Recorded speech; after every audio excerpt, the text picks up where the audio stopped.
Good evening, and welcome to the Gothic Bohemian Salon. I've been thinking a lot lately about what it means to be goth or gothic, and I decided that I'd like to share with you some of my personal feelings, thoughts, and experiences on the matter. And I think I'm going to do this in sections rather than trying to do just one video on it. So I just wanted to talk to you about what things were like for me in the very, very beginning. I first off wanted to say that there's a lot of just pure luck involved in some of the escapades that I was involved in, and just being in the right place at the right time. I didn't do anything special to be there, and it doesn't make me any more special that I happened to be around for certain things, that I saw certain concerts or met certain people. It just means that I got lucky. So as you all know, if you've been watching the videos, I'm from Los Angeles. I was born in Hollywood. I grew up in Southern California in Santa Monica area, a place called Brentwood or Bel Air. And I went to Brentwood Elementary School, Paul Revere Junior High School, and Pacific Palisades High School. So if you're familiar with that area, you'll kind of know about those schools. I started getting interested in alternative music and things when I was about 15 or 16 years old, and that would have been in 1970, 15 years old.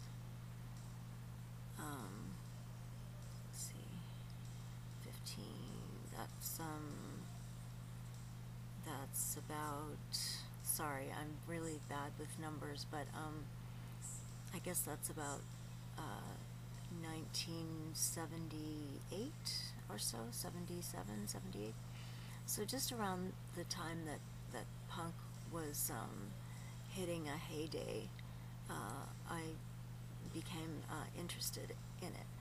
I actually found a book at the library of all places called 1977 to 1988, The New Wave Punk Rock Explosion, and this book was published in like 1976 or something, and it had pictures of a lot of the people that you'd recognize. It had pictures of Susie and The Cure, the Sex Pistols, people like Culture Club, Sham 69, a lot of the British punk bands, and it was about the British punk scene, and it was fascinating to me. These people looked so different from anybody that we'd ever seen. It was really out there. Back then, no one wore black. No one. Unless you were going to a funeral, you did not wear black. It was just, I can't explain it. It just wasn't done. It was not considered tasteful to wear black. There was a couple people who bucked that tradition or whatever. One of them's name was Simon, I think. He was a television personality who used to introduce horror films on a particular station on our local television stations.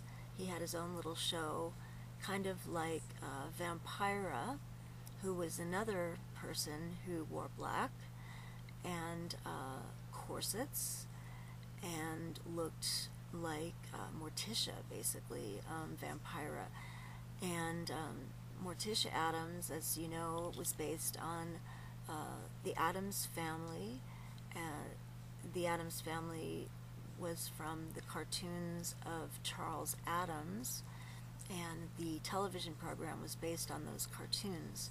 So if you want to go to the very, very roots of that, you'll go to Charles Addams' cartoons, which were often kind of black comedy, if you will.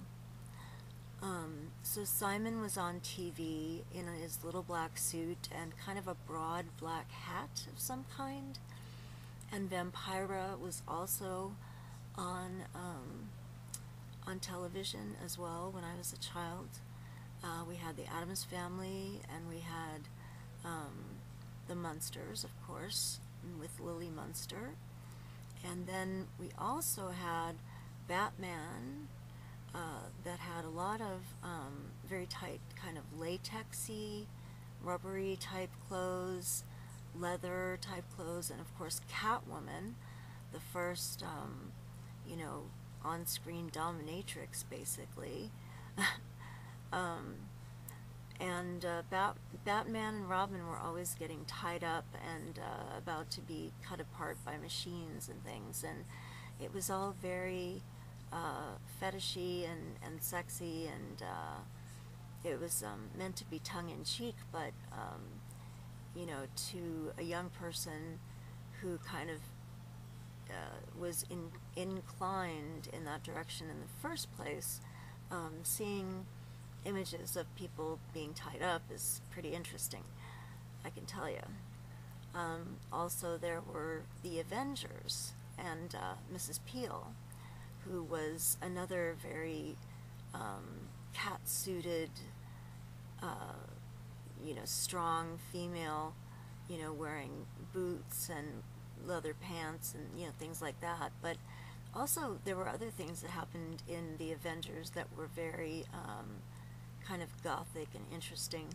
I just remember episodes where there was one where they went back in time to the 18th century, and there were all these candelabras and people dressed in these very elaborate costumes and things.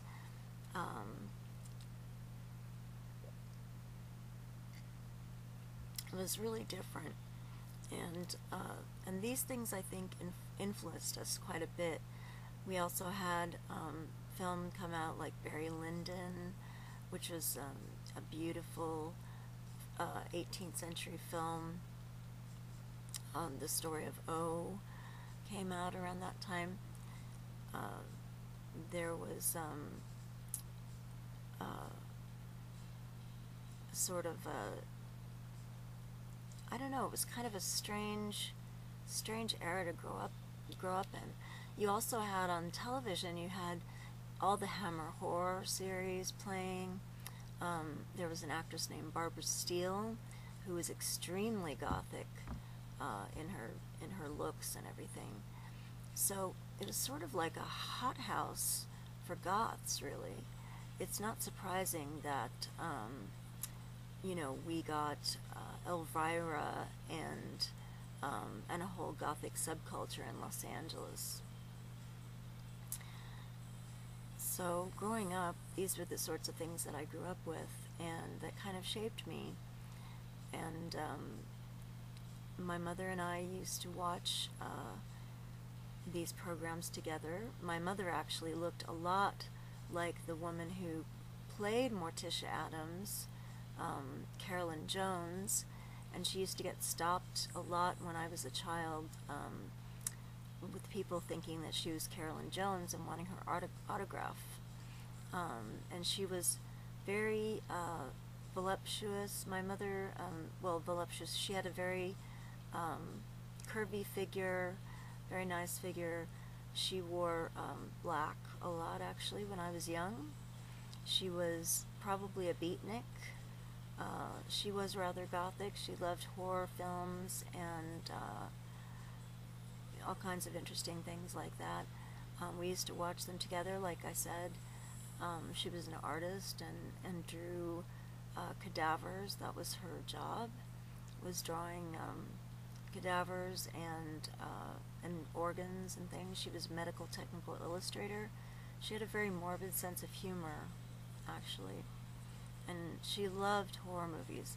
The first memory I have of a horror film was being in the car at a drive-in movie, and at the end of The Fearless Vampire Killers, when the character turns around and turns out that this person has been turned into a vampire. They think that everything's okay, and